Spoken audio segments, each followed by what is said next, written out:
بنارس میں لکھا ہوا ہے کہ قطب بنارس مفتی رضا علی فاروقی کے بعض فتاوی پر حضرت شاہ محمد فصیح غازی پوری رحمۃ اللہ علیہ نے تائیدی دستخط فرمائے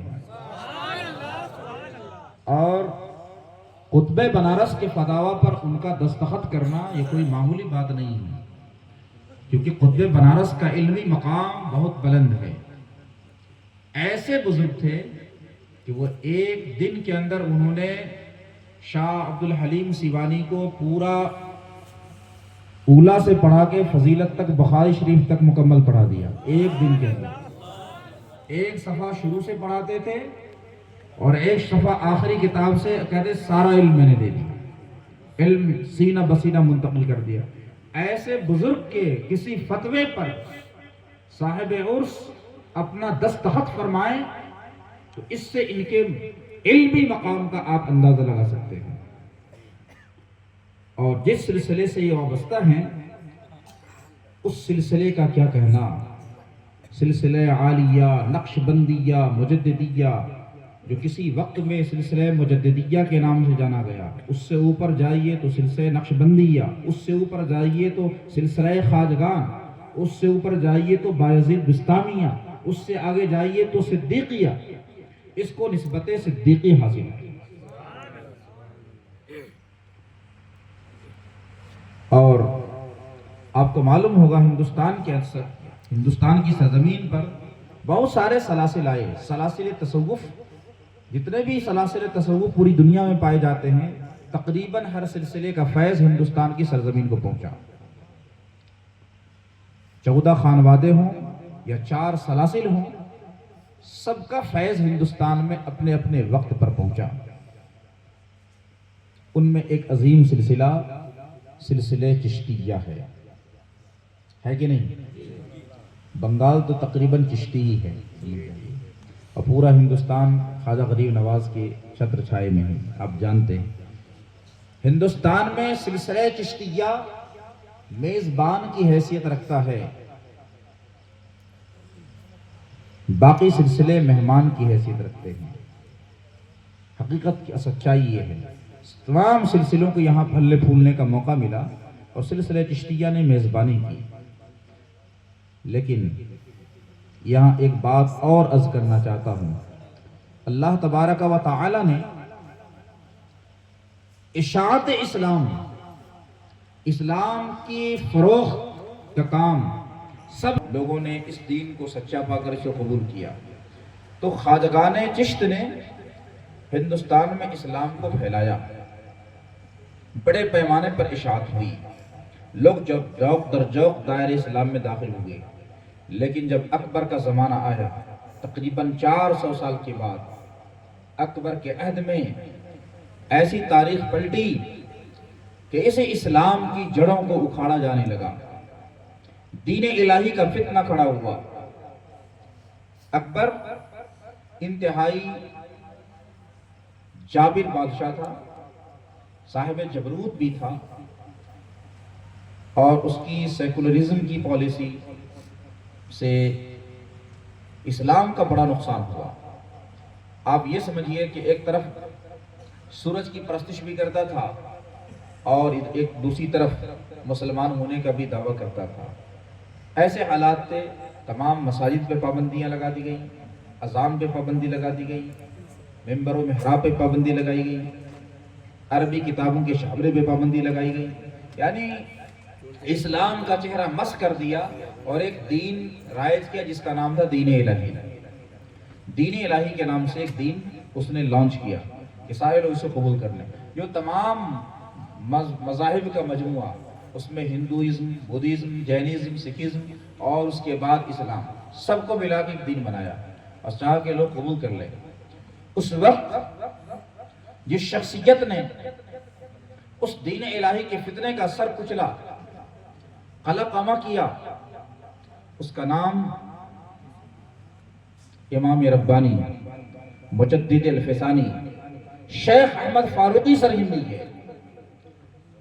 اور آپ نے اپنے خلفاء کے ذریعے سے، اپنے شاگردوں کے ذریعے سے اور اپنی تعلیمات کے ذریعے سے دین الہی کے فتنے کو مکمل طور پر کچل کے رکھ دیا، اس سے سرکوبی فرمائی۔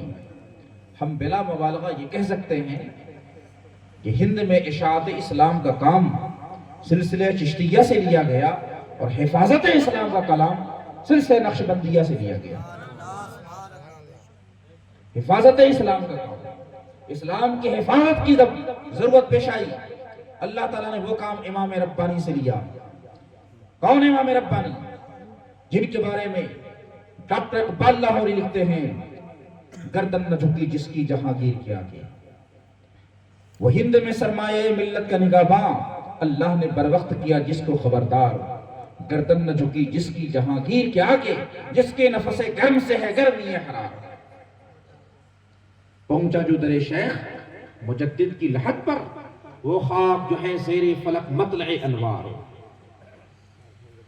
ایسی شخصیت اسی سلسلے سے صاحب عرس وابستہ تھے۔ اب اس سے آپ اندازہ لگائیں، عظیم سلسلہ ہے۔ 3 سلسلے قادریہ، چشتیہ، سہروردیہ مولائے کائنات سے ہوتے ہوئے سرکار تک پہنچتے ہیں، لیکن سلسلہ نقشبندیہ سیدنا صدیق اکبر رضی اللہ تعالیٰ عنہ سے ہوتا ہوا سرکار تک پہنچتا ہے۔ اس کی نسبت صدیقی ہے، اس کی خصوصیت الگ ہے، ہر سلسلے کی خاصیت الگ ہے، لیکن سارے سلسلے اللہ تک پہنچاتے ہیں۔ کسی سلسلے کے بارے میں کچھ نہیں کہا جا سکتا، اب کوئی کمی کسی کی شان میں نہیں کی جا سکتی، سارے سلسلے اللہ تک پہنچانے والے ہیں، لیکن پہنچنے کے راستے الگ الگ ہوتے ہیں۔ یوں سمجھیے کہ ہر انسان کو ہر خوشبو سوٹ نہیں کرتی، کسی کو بیلا سوٹ کرتی ہے، کسی کو چنبیلے سوٹ کرتی ہے، کسی کو گلاب کی خوشبو سوٹ کرتی ہے، کسی کو حینا کی خوشبو سوٹ کرتی ہے، تو جس کو جو خوشبو ملے اپنا وہ لے لیتا ہے۔ تو یہ چاروں سلسلے، اس کی زمین اہل سنت و جماعت ہے، اور اہل سنت و جماعت کی زمین پر 4 رنگ کے پھول کھلے ہوئے ہیں۔ ایک پھول کا نام قادری ہے، دوسرے پھول کا نام چشتی ہے، تیسرے پھول کا نام سروردی ہے، چوتھے پھول کا نام نقشبندی ہے۔ جس پھول کو بھی انسان سونگنا چاہے اس کو سونگ لے، جس طریقے سے وہ خدا کو پہنچنا چاہتا ہے خدا تک پہنچے، کیونکہ ہر انسان کا ذوق الگ الگ ہے، ہر انسان کی فطرت اللہ تعالیٰ نے الگ الگ بنائی ہے۔ کوئی ذکر جہری کو پسند کرتا ہے، کوئی ذکر سری کو پسند کرتا ہے، کوئی چاہتا ہے کہ ہم ایسا ذکر کریں کہ کسی کو خبر نہ ہو، تو آ جائے نقشبندیہ کے اندر۔ کوئی ذکر جہری چاہتا ہے، زور سے ذکر کرنا چاہتا ہے، تو قادریہ میں آ جائے۔ تو یہ الگ الگ کیفیتوں کے اعتبار سے سلسلے ہیں، اور آپ کو معلوم ہونا چاہیے کہ سلاسل جو تصوف ہیں، اس نے بڑے کام کیے ہیں ہندوستان کی سرزمین پر۔ حضور صلی اللہ تعالی علیہ وسلم آخری نبی ہیں، آپ کی ذات پر ختم نبوت کی مہر لگ گئی، یعنی نبوت ختم ہونے کی مہر لگ گئی، اب اس کے بعد کوئی نبی پیدا نہیں ہو سکتا۔ آپ خاتم النبیین ہیں، لیکن کار نبوت قیامت تک جاری رہے گا۔ سلسلے نبوت کو بند کیا گیا تو اللہ تعالیٰ نے دوسری جانب سلسلے ولایت کو کھول دیا، دروازہ ولایت کو کھولا، تاکہ نبوت کا فیض ولایت کے راستے سے قیامت تک امت کو پہنچتا رہے۔ نبوت ہی کا یہ فیض ہے جو ولایت کے راستے سے آج امت تک پہنچ رہا ہے۔ یہ جو صوفیہ ہوتے ہیں، یہ کون ہوتے ہیں؟ یہ صوفیہ وہ ہوتے ہیں جو حقیقت میں حضور صلی اللہ تعالی علیہ وسلم کے وارث ہوتے ہیں، قال کے بھی وارث ہوتے ہیں اور حال کے بھی وارث ہوتے ہیں۔ جو قال اور حال کے وارث ہوں وہی حقیقت میں نائب مصطفیٰ ہے۔ تو اولیاء کرام نے ہندوستان کی سرزمین پہ اسلام کی تبلیغ فرمائی، اور آج جو بہاریں نظر آ رہی ہیں آپ کو، لوگ اسلام پر قائم و دائم نظر آ رہے ہیں، اس کی وجہ ہمارے بزرگوں کی دینی خدمات ہیں، ہمارے بزرگوں کی تبلیغی خدمات ہیں، روحانی کوششیں ہیں۔ ان کا کام کیا ہے؟ مشائخ کا کام کیا ہے؟ مشائخ کا کام بالکل الگ ہے۔ اس کو مثال سمجھیے، انسان کو اللہ تعالیٰ نے 3 چیزوں سے پیدا کیا ہے، 3 چیزوں کے مجموعے کا نام انسان ہے، جسم، عقل اور روح۔ انسان کتنے چیزوں کا مجموعہ ہے بتائیے؟ جسم، عقل، روح۔ جسم کی تربیت اساتذہ کرتے ہیں، عقل کی تربیت جسم کی تربیت والدین کرتے ہیں، عقل کی تربیت اساتذہ کرتے ہیں، ٹیچرز کرتے ہیں، لیکن روح ہے اس کی بھی تربیت ہونی چاہیے۔ روح کی تربیت کون کرے گا؟ روح کی تربیت مشائخ کرتے ہیں، روح کی تربیت پیران کرام کرتے ہیں، اور تینوں کی تربیتیں الگ الگ ہیں۔ جسم کی خوراک الگ ہے، عقل کی خوراک الگ ہے، روح کی خوراک الگ ہے۔ اکثر لوگ سمجھتے ہیں کہ ہم کو جسمانی غذا مل گئی کافی ہے، لیکن جسم کی غذا سے روح کا علاج نہیں ہو سکتا۔ اگر آپ کی روح بیمار پڑ گئی ہے تو اس کا اسپریچول ٹریٹمنٹ چاہیے، روحانی علاج چاہیے، تب جا کر آپ کی روح تندرست ہو پائے گی۔ یہ ہمارے مشائخ روح کے طبیب ہیں، روح کے معالج ہیں۔ جب انسان کی روح بیمار پڑ جاتی ہے تو یہ مشائخ ان کی بیمار روحوں کا علاج کرتے ہیں، ان کے بیمار دلوں کا علاج کرتے ہیں، اور دل کی بیماری جسم کی بیماری سے زیادہ خطرناک ہوتی ہے۔ اس لیے قرآن کریم نے فرمایا قد افلح من زکاہا وقد خاب من دساہا، وہ کامیاب ہو گیا جس نے اپنے نفس کو صاف ستھرا کر لیا، جس نے اپنے نفس کو پاکیزہ کیا، اور وہ ناکام ہو گیا، نامراد ہوا جس نے اپنے نفس کو پراگندہ کیا، اپنے نفس کو گناہوں سے آلودہ کیا، وہ ناکام و نامراد ہو گیا۔ آج ہم فقط جسم کی تربیت چاہتے ہیں، جسم کو اچھے کپڑے پہناتے ہیں، اچھا اچھا کھانا کھلاتے ہیں، لیکن روح تو اس جسم کے اندر تڑپ رہی ہے۔ روح کی خوراک کہاں ملے گی؟ روح کو خوراک نہیں ملتی ہے، روح ہماری کمزور ہو چکی ہے۔ یہی وجہ ہے کہ ہمارے اندر بے چینی ہے، بے سکونی ہے۔ آج انسانی دنیا حد درجہ پریشان ہے، اپنے آپ میں پریشان ہے، وہ سکون اور چین کی تلاش میں ہے۔ کیا سکون اور چین لگژری لائف اسٹائل میں ہے؟ کیا اونچے اونچے محلات میں ہے؟ کیا ایئر کنڈیشن گاڑیوں میں ہے؟ نہیں، سکون دل وہاں میسر نہیں ہے۔ اگر آپ ان چیزوں میں سکون تلاش کرنا چاہتے ہیں تو آپ غلط فہمی کا شکار ہیں۔ ان چیزوں میں آپ کو سکون ملنے والا ہی نہیں ہے، کیونکہ یہ سکون سے باہر کی چیزیں ہیں۔ بڑے بڑے پیسے والے رات کو ٹیبلیٹ کھا کر سوتے ہیں کہ نیند آ جائے۔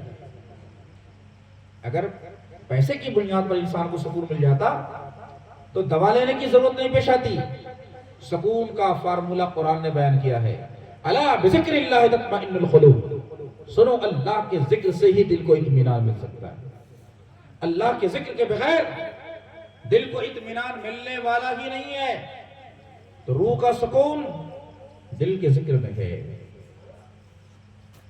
دل کو سکون تام، سکون کامل کب ملے گا؟ اس کا بھی فلسفہ تطمئن القلوب کہا، اور اس سے پہلے الا بذکر اللہ فرمایا۔ اس کا مطلب یہ ہے جب دل ذکر الہی میں مشغول ہو جائے تب جا کے دل کو سکون ملنا شروع ہو جائے۔ جب تک دل ذکر الہی میں مشغول نہیں ہے بے سکونی ہے۔ جب تک دل سے آپ کا ذکر شروع نہیں ہو جاتا، فقط زبان سے ذکر رہتا ہے، تو سکون ملنے والا نہیں ہے، مکمل سکون نہیں مل سکتا آپ کو۔ جب دل سے ذکر شروع ہو جائے گا تب آپ کو سکون ملے گا۔ صوفیاء نقشبند تو یہی کہتے ہیں، دل سے ذکر کراتے ہیں۔ جس سلسلے سے آپ وابستہ ہیں اس کا سبق کیا ہے؟ اس کا پہلا سبق ہے ہوش در دم، سانس لینے میں بھی ہوش رہے، غفلت کے ساتھ تمہاری سانس نہ نکلے۔ سفر در وطن، وطن میں رہتے ہوئے سفر کرو۔ وطن میں رہتے ہوئے سفر کرنے کا مطلب کیا ہے؟ وطن سے مراد جسم ہے، کوئی جگہ نہیں ہے۔ آپ اپنی جگہ بیٹھے رہیں اور آپ کی روح محو سفر ہو، آپ کی روح پرواز کرے اور سیر کرے۔ سفر در وطن، پھر تیسرا سبق فرمایا خلوت در انجمن، انجمن میں رہو تب بھی خلوت میں رہو۔ خلوت در انجمن یہ آسان کام نہیں ہے کہ دوستوں کی مجلس بھی ہو، لوگوں کی محفل ہو، اور اس میں بھی آپ کا دل اللہ کے ساتھ مشغول ہو، لوگوں کے ساتھ مشغول نہ ہو، دل کی مشغولی دنیا کے ساتھ نہ ہو۔ یہ خلوت در انجمن کا مطلب ہے۔ لوگ تو یہ سمجھ رہے ہیں کہ آپ ان سے بات کر رہے ہیں، ان کے ساتھ معاملات کر رہے ہیں، لیکن آپ کا دل اللہ کے ذکر میں لگا ہوا ہے۔ اور اس کی دلیل کیا ہے؟ کیا ایسے افراد پائے جا سکتے ہیں کہ جو دوستوں کے ساتھ بھی رہے لیکن وہ اللہ کے ساتھ ہوں؟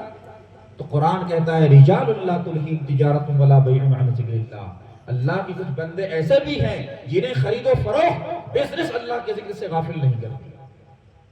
وہ بزنس میں بھی ہوتے ہیں، خرید و فروخت بھی کرتے ہیں، اس کے بعد وہ اللہ کے ذکر میں ہوتے ہیں۔ ذکر کی دل کی دو حالتیں ہیں۔ میرے عزیز سالکو طالبو جو دور دراز سے چلے آئے ہیں، آج کے اس سبق کو آپ یاد رکھیں۔ دل کی دو کیفیتیں ہوتی ہیں۔ دل یا تو اللہ کے ذکر میں مشغول ہوگا یا چپ چاپ خاموش اور غافل ہوگا۔ اگر آپ کا دل ذکر الہی میں مشغول نہیں ہے تو آپ یوں سمجھ جائیں کہ آپ کے دل پر شیطان کا قبضہ ہو چکا ہے، آپ کا کنٹرول کسی اور ہاتھ میں جا چکا ہے، اور کبھی بھی شیطان وسوسے ڈال کر آپ سے گناہ کروا سکتا ہے۔ اس لیے اپنے دل کی نگہداشت کریں۔ اس لیے کہا گیا ہے ہوش در دم، سانس لینے میں بھی ہوش رہے، غفلت کے سانس نہ سانس نہ۔ تو قلب کی نگہداشت ضروری ہے۔ جب تک آپ قلب کی نگہداشت نہیں کریں گے شیطان اس کو اچک لے گا۔ میرے بزرگوں، اس وقت ہمارا معاشرہ نفسیاتی طور پہ بہت زیادہ پریشان ہے۔ سب سے زیادہ جو پریشانی ہے وہ اسپریچول پرابلم ہے، روحانی طور پر۔ یہ قوم روحانی طور پر کھوکھلی ہو چکی ہے، اور کوئی قوم جب بیمار ہوتی ہے تو سب سے پہلے اس کی موریلٹی ڈاؤن ہو جاتی ہے، اخلاقیات کا زوال آ جاتا ہے، پھر اس کے بعد ایجوکیشنل ڈکلائن آتا ہے، پھر اس کے بعد پولیٹیکل ڈکلائن آتا ہے۔ یہ سارے زوال ساتھ ساتھ آتے ہیں، لیکن سب سے پہلے کوئی قوم جو تباہ ہوتی ہے وہ روحانی بنیادوں پر تباہ ہوتی ہے، روحانیت کا جنازہ نکل چکا ہوتا ہے، پھر جا کر اس قوم پر تباہی آتی ہے، پھر اس کے بعد اس کا تعلیمی نظام تباہ و برباد ہو جاتا ہے، پھر سیاسی نظام تباہ و برباد ہو جاتا ہے۔ آج اگر ہم امت مسلمہ کا جائزہ لیں، خواہ ہندوستان کی سرزمین پر ہو یا بیرون ہند پر، تو تین اہم فیکٹر سامنے آتے ہیں جس پہ مسلمانوں کو توجہ دینے کی ضرورت ہے، مسلمانوں کی اصلاح کی ضرورت ہے۔ سب سے پہلے ہمارا روحانی زوال ہوا۔ روحانی زوال کیا ہے؟ سب سے پہلے اس امت نے جس چیز کو چھوڑا وہ کہ نماز جیسی اہم فریضے کو چھوڑ دیا، فرض کو ہم نے ترک کر دیا۔ اس بات کی دلیل ہے کہ ہم بیمار ہو چکے ہیں، یہ قوم بہت بیمار ہو چکی ہے۔ جو فرض کا تارک ہو جائے وہ کسی اور چیز کو واجب مستحب کو کیسے ادا کر سکتی ہے؟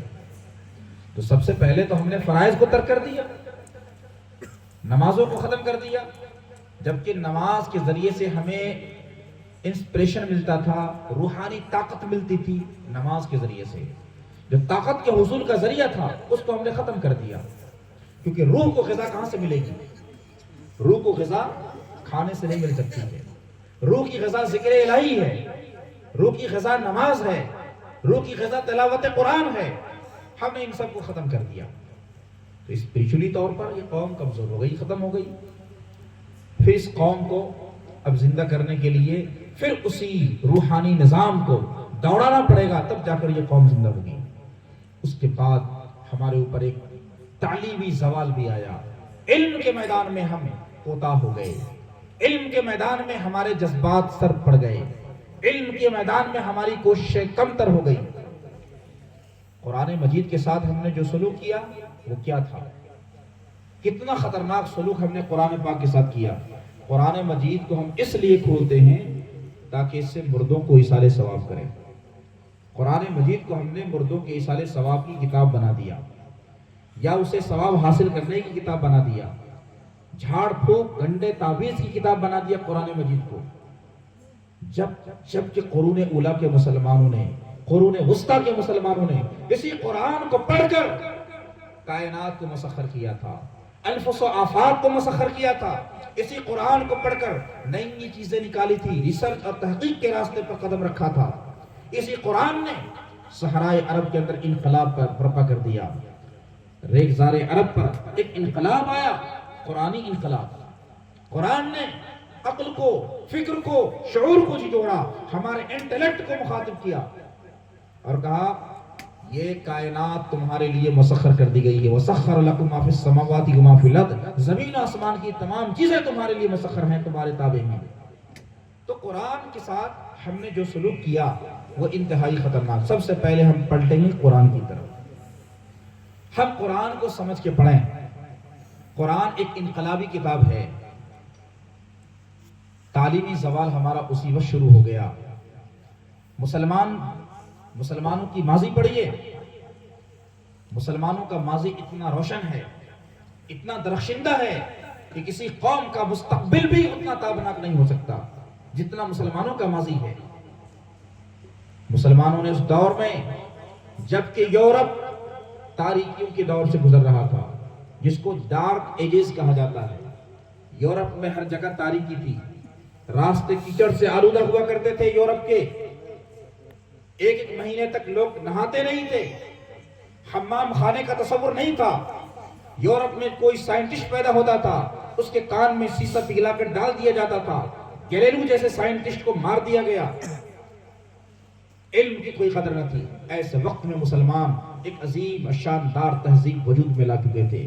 اسپین میں، قرطبہ میں، اشبیلیہ میں، طلیطلہ میں، بغداد میں، سمرقند میں، بخارا میں، ماوراء النہر کے مختلف علاقوں میں مسلمان عظیم الشان تہذیب قائم کر چکے تھے، اور مسلمانوں کا علمی جو عروج تھا وہ بہت زیادہ تھا۔ یورپ کے لوگ پڑھنے کے لیے مسلمانوں کے پاس آیا کرتے تھے۔ یہ حالت 13ویں صدی عیسوی تک قائم رہی، لیکن 13ویں صدی عیسوی کے بعد پھر زوال آیا عالم اسلام پر۔ میں اس کی مثالیں پیش کرنا چاہتا ہوں۔ مسلمان آج جو پریشان حال ہیں، آپ کو اپنی پریشانی کی وجہ جاننی پڑے گی۔ 1167 AD میں آکسفورڈ یونیورسٹی کی بنیاد رکھی جاتی ہے انگلینڈ کے اندر۔ 1209 AD میں یعنی 13ویں صدی عیسوی کے شروع میں کیمبرج یونیورسٹی کی بنیاد رکھی جاتی ہے۔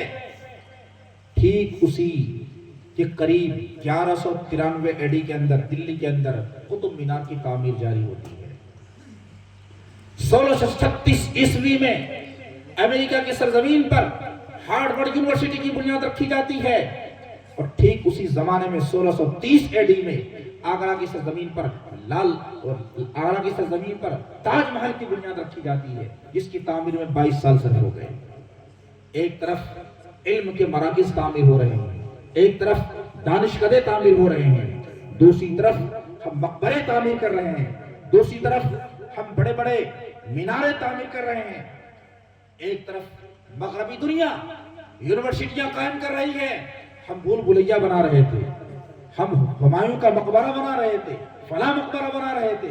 تو قوم کی جو ترجیحات ہیں جب بدل جاتی ہیں، خیالات بدل جاتے ہیں، تو قوموں پہ زوال آنا شروع ہو جاتا ہے۔ وہ علم کے مراکز تعمیر کر رہے تھے اور ہم یہ بنا رہے تھے، بھول بھلیے بنا رہے تھے، ہم مقبرے بنا رہے تھے۔ جب اتنا فرق آ جاتا ہے، اس قوم کو زوال سے اور نیچے جانے سے کوئی نہیں بچا سکتا ہے۔ آج بھی حالت یوں ہی ہے، آج بھی حالت بدلی نہیں ہے، حالت کم و بیش ایسا ہی ہے۔ آج جب عربوں کے پاس اللہ تعالیٰ نے پیسہ دیا، تیل پیٹرول کی دولت سے اللہ تعالیٰ نے مالا مال کیا، تو ان دولت کو، ان پیسوں کو وہ مسلمانوں کی اسٹیبلٹی پر، استحکام پر خرچ کرنے کے بجائے پرتعیش محلات کی تعمیر میں لگ گئے۔ بڑے بڑے محلات بنا رہے ہیں، برج الخلیفہ کی تعمیر کر رہے ہیں، مکہ کلک ٹاور بنا رہے ہیں، نیو سٹی بنا رہے ہیں، ایک سے ایک ڈیزارٹ بنا رہے ہیں، جبکہ ایسے وقت میں لوگ ٹیلی ویژن، مغرب ٹیلی ویژن ایجاد کر رہا ہے، مغرب انٹرنیٹ ایجاد کر رہا ہے، مغرب سے مراد یورپ ہے، یورپ اور امریکہ کے لوگ ٹیلی ویژن ایجاد کر رہے ہیں، internet, website, social media کے ذرائع، یہ ذرائع ابلاغ، نئے مواصلاتی نظام قائم کر رہے ہیں۔ اور مشرق کیا کر رہا ہے، مسلمان ممالک کیا کر رہے ہیں؟ وہ برج الخلیفہ بنا رہا ہے، کوئی دوسرا اس سے اوپر والا محل بنا رہا ہے۔ جب قوموں کی ترجیحات بدل جائیں تو زوال یقینی ہے۔ آج وہ علم کے مراکز قائم کر رہے ہیں اور ہمارے درگاہوں پہ، مزاروں پہ اتنی چادریں ڈالی جا رہی ہیں کہ جس کی ضرورت ہی نہیں ہو۔ آج لنگر پہ لنگر، مدرسے خشک ہوتے چلے جا رہے ہیں۔ مدرسوں کو چلانے کے لیے لوگوں کے پاس پیسے نہیں ہیں، بلڈنگیں نہیں ہیں، لیکن خانقاہوں کی لمبی لمبی اونچی اونچی عمارتیں بنائی جا رہی ہیں۔ ایک ایک پیر کا اونچا اونچا قبہ بنایا جا رہا ہے، اس پہ کروڑوں کروڑ روپے صرف کیے جا رہے ہیں۔ کیا پیسوں کا ضیاع نہیں ہو رہا ہے؟ آج آپ نے لنگروں پہ، مزاروں پہ، اونچے اونچے گنبدوں پر کروڑوں روپے جو خرچ کیا، اور خاص طور سے بہار اور بنگال میں ہر سال کئی ہزار کروڑ روپے کے جلسے کیے جاتے ہیں۔ اگر ان پیسوں کو بچا کر مسلمانوں کی تعلیم کے لیے، مسلمانوں کی فلاح و بہبود کے لیے کام کیا جاتا تو آج یہ قوم یہاں نہیں ہوتی، بلکہ یہ آسمان علم و فضل پر پہنچ چکی ہوتی۔ آج جو حالات پیدا ہو چکے ہیں، مسلمانوں، صرف جذبات سے کوئی قوم ترقی نہیں کرتی۔ جذباتی نعرہ لگانے سے آپ کو ترقی نہیں مل سکتی ہے۔ علم، فکر، تحقیق، ریسرچ کی راہوں پہ چلنا پڑتا ہے، تب جا کے اس قوم کو علمی مقام حاصل ہوتا ہے۔ کوئی قوم جذباتی نعروں سے، فلک شگاف نعروں سے آگے نہیں بڑھ سکتی ہے۔ اگر آج آپ کو آگے بڑھنا ہے تو علم، سائنس، ٹیکنالوجی میں امام بننا پڑے گا، کیونکہ جو قومیں آج امام ہیں، امامت کے درجے پر ہیں، خواہ یورپ کے لوگ ہوں یا امریکہ کے لوگ ہوں، انہوں نے کس وجہ سے امامت حاصل کی ہے؟ قرآن پڑھ کر، حدیث پڑھ کر نہیں، بلکہ امامت کا فلسفہ آج بدل چکا ہے۔ دنیا کی امامت، اس کے لیے انہوں نے سائنس اور ٹیکنالوجی کا علم حاصل کیا۔ سائنس اور ٹیکنالوجی میں اتنے اونچے مقام پر پہنچ گئے کہ دنیا کی اب تمام چیزیں ان کے لیے بالکل ان کی مٹھی میں آ چکی ہے۔ دنیا کی معیشت ان کی مٹھی میں آ چکی ہے، دنیا کی سیاست ان کی مٹھی میں آ چکی ہے۔ اس پر انہوں نے 400 سال تک کنٹینیو محنت کی ہے، تب جا کر اس مقام پر پہنچے ہیں۔ آج ہم اعلیٰ تعلیم حاصل کرنے کے لیے Europe, England, Harvard, Cambridge, Oxford universities کا رخ کرتے ہیں۔ کل وہ زمانہ تھا کہ وہ ہمارے علوم کو حاصل کرنے کے لیے اشبیلیہ، طلیطلہ، غرناطہ، بغداد کا سفر کیا کرتے تھے، اور ہم ان کو علم دیا کرتے تھے۔ جتنی چیزیں آج وہاں پڑھائی جا رہی ہیں، میتھولوجی، میتھمیٹکس ہو، زولوجی ہو، اسٹرونومی ہو، اسٹرولوجی ہو، جتنے بھی علوم ہیں، یہ سارے علوم ہمارے ہی ہیں، ہمارے آبا و اجداد کے علوم ہیں، جن کو اپڈیٹ کر کے، جن کو انہوں نے بہتر انداز میں، نئے انداز میں تیار کر کے ہمارے سامنے پیش کیا ہے۔ کہا یہ ہماری تحقیق ہے، ہمارے ہی بزرگوں کی لکھی ہوئی کتابیں ہیں، ان کو انگریزی میں ٹرانسلیٹ کر کے، ایڈٹ کر کے دنیا کے سامنے پیش کر دیا، تو کہا یہ ہماری تحقیق ہے، اور دنیا نے اس کو بہت بڑا سائنسداں مان لیا۔ یہ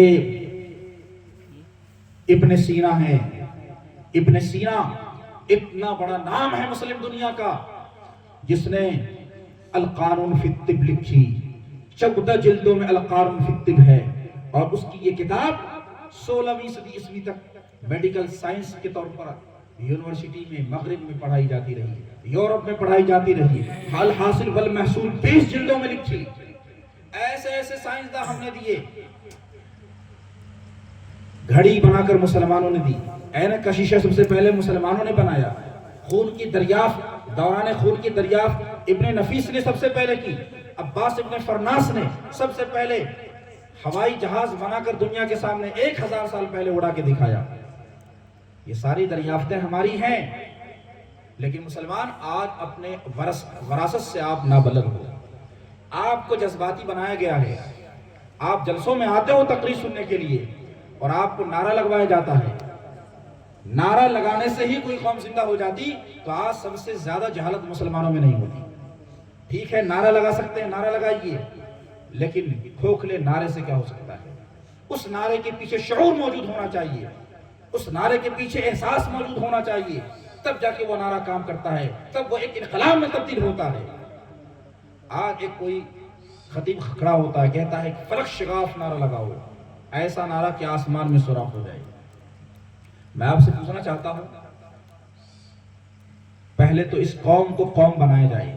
قوم کسے کہتے ہیں؟ کیا آپ قوم بن چکے ہیں؟ اللہ فرماتا ان اللہ لا یغیر ما بقوم حتی یغیروا ما بانفسہم۔ اللہ تعالیٰ کسی بھی قوم کی حالت کو اس وقت تک نہیں بدلتا جب تک وہ قوم خود اپنی حالت کو نہ بدلے۔ قوم کا ذکر کیا ہے؟ قوم کون ہوتا ہے؟ کیا کسی بھیڑ کو ہم قوم کہہ سکتے ہیں؟ قوم بھیڑ کا نام قوم نہیں ہے، گیدرنگ کا نام قوم نہیں ہے۔ قوم وہ ہوتی ہے جس کے پاس ایک نظریہ ہوتا ہے، قوم وہ ہوتی ہے جس کے پاس آئیڈیالوجی ہوتی ہے، قوم وہ ہوتی ہے جس کے پاس کوئی مشن ہوتا ہے، تب جا کر وہ قوم قوم بنتی ہے۔ آج تو ہم بھیڑ سے خطاب کرتے ہیں، بھیڑوں کو جمع کر لیتے ہیں، اور قوم ایسے نہیں بنتی، بلکہ قوم بنانے کے کچھ پروسیس ہوتے ہیں، تب جا کر قوم قوم بنتی ہے۔ حضور اقدس صلی اللہ علیہ وسلم نے بھی ایک قوم تیار کی تھی، اور اس قوم کو تیار کرنے میں 23 سال کا عرصہ لگ گیا۔ توجہ چاہتا ہوں آپ حضرات سے، ایک قوم مکہ اور مدینہ کی سرزمین پر بھی تیار ہوئی، لیکن وہ ایک رات کے نعرے سے تیار نہیں ہو گئی کہ آج ہم نے ایک تقریر کر دی اور انقلاب آ گیا۔ فقط ایک تقریر سے انقلاب نہیں آ سکتا ہے، قوم بنانے کے لیے 23 سال کا عرصہ نبی کو درپیش ہوتا ہے، تب جا کے قوم تیار ہوتی ہے۔ آج ہم چاہتے ہیں کہ ایک جذباتی خطاب کریں، پوری قوم کی کایا پلٹ جائے، انقلاب آ جائے، یہ ناممکن ہے، امپوسیبل فیکٹ ہے، ناممکن امر ہے۔ اس کا تصور کیوں کرتے ہو؟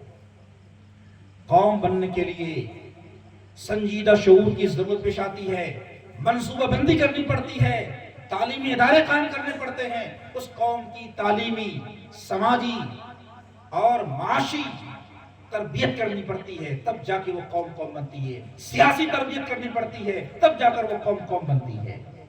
حضور صلی اللہ تعالیٰ علیہ وسلم نے 23 سال تک تربیت فرمائی، اور آپ کی شخصیت پیغمبر، پیچھے وحی الہی کی قوت، معجزات کے ذریعے سے تائید، پھر 23 سال کا عرصہ لگ گیا عرب کو بدلنے میں، اور پھر ایک ایسی قوم تیار ہوئی اسلام کی تاریخ میں جس قوم نے صرف 5 صدی کے اندر ایسی قوم نہ آپ سے پہلے کبھی تیار ہوئی، نہ صبح قیامت تک تیار ہو سکتی ہے۔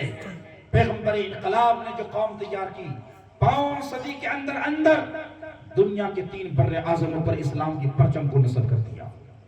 یہ قوم تھی، صحابہ کرام کی جماعت تھی، جنہوں نے ایک طرف یورپ، دوسری طرف افریقہ، ایشیا اور 3 بر اعظموں کو مسخر کیا اور اسلام کو وہاں تک پہنچا دیا، اور آج بھی وہی ممالک مسلمانوں کے زیر نگی ہیں جہاں تک عہد صحابہ میں یا عہد تابعین میں اسلام پہنچ چکا ہے۔ توجہ چاہتا ہوں حضرت، کوئی نیا علاقہ فتح نہیں کر سکے مسلمان، پھر اس کے بعد بھی وہی علاقے آج بھی ہیں جو عہد صحابہ یا عہد تابعین میں مفتوح ہو چکے تھے۔ وہ قوم تیار کی آپ نے۔ آج ہم ایک تقریر سے قوم بنانا چاہتے نہیں، کسی قوم کو تیار کرنے کے لیے سب سے پہلے ایجوکیشنل تربیت کی ضرورت ہوتی ہے، تعلیمی طور پر اس کو مستحکم کیا جائے۔ تعلیمی طور پر جو قوم مستحکم ہوگی اس کی معیشت بھی بہتر ہو جائے گی، پھر اس کے بعد معاشی اعتبار سے مستحکم کیا جائے، پھر تیسرے نمبر پہ پولیٹیکل طور پر، سیاسی طور پر اس کو مستحکم کیا جائے۔ آج مسلمان ہندوستان میں سیاسی طور پر بھی غیر مستحکم ہے، معاشی طور پر بھی غیر مستحکم ہے، اور تعلیمی طور پر انتہائی غیر مستحکم ہے۔ اگر آپ اپنے وجود کو برقرار رکھنا چاہتے ہیں تو آپ کو ہر سطح پر اپنی قیادت تیار کرنی ہوگی، محنت کرنی ہوگی، تب جا کر آپ اپنی نسلوں کو بچا سکتے ہیں۔ اب تو آپ کا مسئلہ نہیں، آپ کی نسلوں کا مسئلہ ہے۔ ہندوستان جو ہمارے آبا و اجداد کی سرزمین ہے، اور جس سرزمین کو انہوں نے قربانیوں کے ساتھ سینچا ہے، اس کو بچانے کی ضرورت ہے۔ یہاں کی گنگا جمنا تہذیب کی حفاظت کی ذمہ داری ہمارے سروں پر عائد ہو چکی ہے۔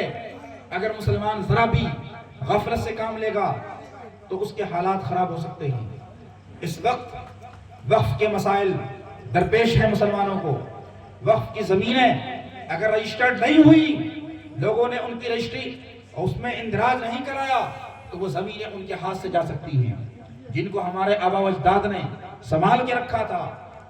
اتنی وقف کی زمینیں ہیں، 5 لاکھ سے زیادہ زمینیں تو میرے خیال سے اتر پردیش کے اندر ہیں۔ وقف کی زمینیں اتنی ہیں کہ صرف وقف کی زمینیں مسلمانوں کو حاصل ہو جائیں تو ان سے پورے ملک کے اندر ہم 100 سے زیادہ یونیورسٹی بنا سکتے ہیں۔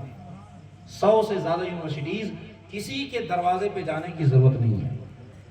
لیکن آج یہ ساری چیزیں ہماری بے توجہی کی بنیاد پر ہمارے ہاتھوں سے نکلتی چلی جا رہی ہیں۔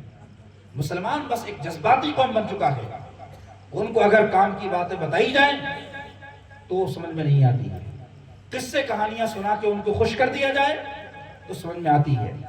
قصے کہانی کا دور چلا گیا، آج آپ دور تبلیغ میں ہیں، یہاں کلمہ نہیں آتا، ہم قصے کہانیاں سنا کر ان کے دماغ کو خراب کر نہیں سکتے۔ ہوش کے ناخن لینے کی ضرورت ہے۔ آج کے حالات میں کل کے حالات میں بڑا فرق آ چکا ہے۔ آج کثرت کے ساتھ ہماری بیٹیاں اسلام سے پھر رہی ہیں، مرتد ہو رہی ہیں۔ کیا یہ ذمہ داری ہمارے اوپر عائد نہیں ہو رہی ہے؟ تمام خاندانوں پر اور جتنے بھی ذمہ دار حضرات بیٹھے ہوئے ہیں اس ذمہ داری کو محسوس کریں۔ کیوں یہ بچیاں مرتد ہو رہی ہیں؟ غیر مسلموں کے ساتھ یہ بچیاں بھاگنے پہ مجبور کیوں ہیں؟ اس لیے کہ 2 خرابیاں یہاں پر سامنے آتی ہیں۔ نمبر 1 تو ہماری تربیت میں کمی ہے کہ ہم اس کی اسلامی مزاج کے حساب سے تربیت نہیں کرتے۔ دوسری طرف ہم نے ایسے ادارے سیپریٹ ادارے نہیں بنائے جس میں بچیوں کی تعلیم کا خاص انتظام ہو، انہی کے لیے اسکول ہو، وہ مسلمانوں کے اندر میں چلنے والا اسکول ہو۔ جیسی ہم مخلوط تعلیم کے اندر ڈالتے ہیں، غیر مسلم اسکولوں میں ڈالتے ہیں، تو اس کا نتیجہ یہ ہوتا ہے غیر مسلم بچوں سے ان کی دوستی ہوتی ہے اور دوستی کی آڑ میں پھر معاملہ آگے بڑھتا ہے اور ان کے پیچھے بھاگنے پہ مجبور ہوتی ہے۔ مسلمانوں، خود اپنے کالج بناؤ، خود اپنے اسکول بناؤ، اپنے اپنے محلے میں بڑے بڑے آراس نہ کرو۔ لنگر کرنے کی ضرورت نہیں ہے، آپ اس پیسے کو بچا کر اسکول بنائیں، کم سے کم آپ کی بچیوں کا اسلام تو محفوظ ہوگا۔ لیکن مسلمان ان چیزوں پر دھیان نہیں دیتا۔ اسکول بنانے کی ذمہ داری فقط دوسری قوموں کی ہے کہ ہماری بھی ضرورت ہے۔ ہم جب دوسرے اسکول میں ڈالتے ہیں، شروع سے ان کو عیسائی مشنری کے انداز میں پڑھایا جاتا ہے اور ان کو وہ شرکیہ کفریہ کلمات پڑھنے پہ مجبور کر دیا جاتا ہے کہ نہ پڑھے تو اسکول سے نکال دیا جائے گا۔ کیا ایسے ماحول میں آپ اپنے بچوں کی تربیت کرنا چاہتے ہیں؟ پھر جب بچہ 10 سے 12 سال تک ایسے ماحول میں رہتا ہے، پڑھتا ہے، تو ظاہراً تو لگتا ہے کہ وہ عبداللہ عبد الرحمن پڑھ رہا ہے، لیکن اس کا لباس بھی چینج ہو جاتا ہے، دل و دماغ بھی چینج ہو جاتا ہے، فکر بھی بدل جاتی ہے، اسلام سے وہ محبت اس کے اندر باقی نہیں رہتی، بلکہ اسلام غضب بیزار بھی ہو جاتا ہے۔ اب 2.5% افراد ہیں جو مدرسوں میں ہیں، 2.5% افراد طلبہ وہ ہیں جو مدرسوں کی دنیا میں آتے ہیں، 97.5% اسکولوں کالجوں کی طرف جا رہے ہیں۔ یہ 2.5% 97.5% کا مقابلہ کر سکتے ہیں؟ ان کو لا سکتے ہیں اسلام کی طرف؟ بڑی محنت کرنی پڑے گی، تب جا کر کچھ پرسنٹ آ جائیں گے۔ یہی وجہ ہے کہ ہماری ساری تقریریں فیل ہو جا رہی، کیونکہ وہ سسٹم ایجوکیشن کا ہم نے جو بنایا ہے اس میں ایسے ہی افراد تیار ہو سکتے ہیں۔ سسٹم کو بدلنا پڑے گا۔ لارڈ میکالے کا بنایا ہوا نظام تو ہندوستان میں چل رہا ہے۔ لارڈ میکالے ایک انگریزی افسر تھا ہندوستان میں، اور اس نے جو نظام بنایا اسی کے نظام پہ آج ہندوستان بھی چل رہا ہے۔ اس سے ہندوستان کو بھی نقصان ہے۔ یہاں پہ پاس ہونے کی پرسنٹیج 33% مارک ہے، 33% مارک لانے سے بچہ پاس ہو جاتا ہے، لیکن یورپ والے تو ہم سے چلا کر نکلے۔ اپنے یہاں پر پاس ہونے کا پرسنٹیج وہ 60 سے زیادہ رکھتے ہیں اور ہمیں 33% پہ کر دیا ہم تم پاس ہو۔ تو ہمارا نظام تعلیم کمزور ہو گیا کہ نہیں ہو گیا؟ وہ تو A grade B grade C grade رکھتے ہیں اور ہم 33% میں الجھے ہوئے ہیں۔ مسلمانوں، اپنا تعلیمی نظام بناؤ، اپنے ادارے قائم کرو۔ میں حضرت صاحب سجادہ سید ابو الفضائل فصیح صاحب اللہ سے درخواست کروں گا کہ آپ کے عقیدت مندوں کی ایک بڑی دنیا ہے، یہاں سے لے کر بہار اور بنگال تک وہ دنیا پھیلی ہوئی ہے. اگر آپ کی توجہ ہو جائے تو یقیناً بڑے بڑے اسکول اور کالج بن سکتے ہیں. اور حضرت کی سرپرستی میں امید ہے کہ اس طرح کے ادارے وجود میں آئیں گے. غازی پور کی بھی سرزمین پر اور بنگال کی بھی سرزمین پر آپ ایک ذہن لے کر جائیں کہ ہمیں کام کرنا ہے. یہ اس کے بعد ایک مرحلہ آتا ہے پولیٹیکل اسٹیبلٹی کا. مسلمانوں کا سیاسی زوال بھی ہو چکا ہے. یہ ایک بہت وسیع سبجیکٹ ہے, اس میں میں زیادہ گفتگو نہیں کرنا چاہتا ہوں. مسلمانوں کو اب ہوش کے ناخن لینے کی ضرورت ہے بدلتے حالات کے تناظر میں. مسلمانوں ہر قوم کا قائد ہے, ہر قوم کا ایک امام ہے. آپ کا کوئی امام نہیں ہے, آپ کا کوئی قائد نہیں ہے. اپنی قیادت پیدا کرو, اپنا امام پیدا کرو, تبھی آپ کو دوسرے لوگ عزت دے سکتے ہیں. جو قوم اپنی عزت خود نہیں کرتی, دوسری قوم بھی اس کو عزت نہیں دیتی ہے. قرآن کا فیصلہ ہے, اللہ تعالیٰ کسی قوم کی حالت کو اس وقت تک نہیں بدلتا جب تک وہ قوم خود اپنی حالت کو بدلنے کے لیے تیار ہو. اور حالات بدل سکتے ہیں, کیوں نہیں بدل سکتے ہیں؟ محنت کی جاتی ہے تو حالات بدلتے ہیں. اللہ تعالیٰ نے ہر چیز کو یہاں سبب کے ساتھ باندھ دیا ہے. آپ سبب اختیار کریں گے تو آپ کو اس کا رزلٹ ملے گا, لیکن سبب اختیار نہیں کریں گے تو رزلٹ ملنے والا نہیں ہے. آج مسلمان کے علاقوں میں IAS IPS افراد کے لیے بنانے کے لیے کوچنگ سینٹر چلانے کی ضرورت ہے. سول سروسز کی تیاری کے لیے ہم اپنے خانقاہوں سے اور اپنی تنظیموں سے یہ ریکویسٹ کرتے ہیں کہ اپنے زیر اثر آپ اس طرح کے کوچنگ سینٹر چلائیں جہاں تیاری کر کے ہمارے بچے IAS IPS کا امتحان دے سکیں, نیٹ کا امتحان دے سکیں, اور بھی دیگر کمپٹیٹیو ایگزام کے لیے وہ تیاری کر سکیں. تب جا کے اس قوم کا تعلیمی سفر پورا ہو پائے گا. اس قوم کے اندر ایک ایجوکیشنل ریولوشن آئے گا, تعلیمی انقلاب آئے گا. اس کے بغیر تعلیمی انقلاب خواب نہیں دیکھا جا سکتا. آج الجامعۃ الاشرفیہ مبارک پور میں جو تعلیمی انقلاب آیا ہے, جس کے اثرات پورے ہندوستان پہ آپ دیکھ رہے ہیں, وہاں ایک مرد درویش کی فکر کام کر رہی ہے. حضور حافظ ملت نے دیکھا تھا کہ تقسیم ہند کے بعد مسلمانوں کا شیرازہ بکھر چکا ہے, اور دیگر مکاتب فکر کے لوگوں نے بڑے بڑے ادارے قائم کر لیے ہیں. اگر سنی جماعت کی طرف سے کوئی بڑا ادارہ قائم نہیں ہوتا تو ہم اپنی قوم کو اپنے مذہب و مسلک پر باقی رکھنے میں ناکام ہو جائیں گے. آپ نے الجامعۃ الاشرفیہ قائم کیا, اور آج الجامعۃ الاشرفیہ کی وجہ سے ہندوستان کی تعلیمی کفالت ہو رہی ہے, اور سنیت کو استحکام حاصل ہو رہا ہے, سنیت مضبوط ہو رہی ہے. آج حضرت اجازت وقت ہے, درود پاک پڑھ لیں. اللہم صلی علی سیدنا مولانا محمد و آلہ وصحبہ وآلہ وسلم کما تحب و ترضی بن تصلی علیہ. ابھی ہمارے اسٹیج پہ مفتی صدام حسین امجدی صاحب بھی تشریف لا چکے ہیں. یہ ہمارے بڑے عزیز ہیں اور ہمارے ہم وطن بھی ہیں, تو اور ان کی بھی کوششیں یہاں جاری ہیں. ایک چیز اور میں ذکر کرنا چاہتا ہوں کہ آج کی ضرورت پہلے سے مختلف ہو چکی ہے. آج مدرسوں میں بھی تعلیمی نظام میں تبدیلی لانے کی ضرورت ہے. اگر فرنگی محل والے ملا نظام الدین سہالوی کے زمانے کا کورس اس وقت چلا دیں گے ہو بہو, تو نتیجہ بالکل الٹ جائے گا. اس دور کا تقاضا یہ ہے کہ اسلام کی ترجمانی کے لیے جن جن علوم کی ضرورت پیش آ سکتی ہے ان علوم کو پڑھایا جائے. مثلا مدرسوں کے نصاب میں سائنس کو لازمی طور پر شامل کیا جائے, میتھمیٹکس کو, سائنس کو, معاشیات کو, ان سبجیکٹوں کو, انگریزی زبان کو لازمی طور پر شامل کیا جائے. تب جا کر یہ مدرسے مین اسٹریم میں شامل ہو پائیں گے. یہاں سے نکلنے والے بچے اسلام کی صحیح ترجمانی کر پائیں گے. یہ باتیں آپ حضرات کے سامنے پیش کر دی گئی ہیں.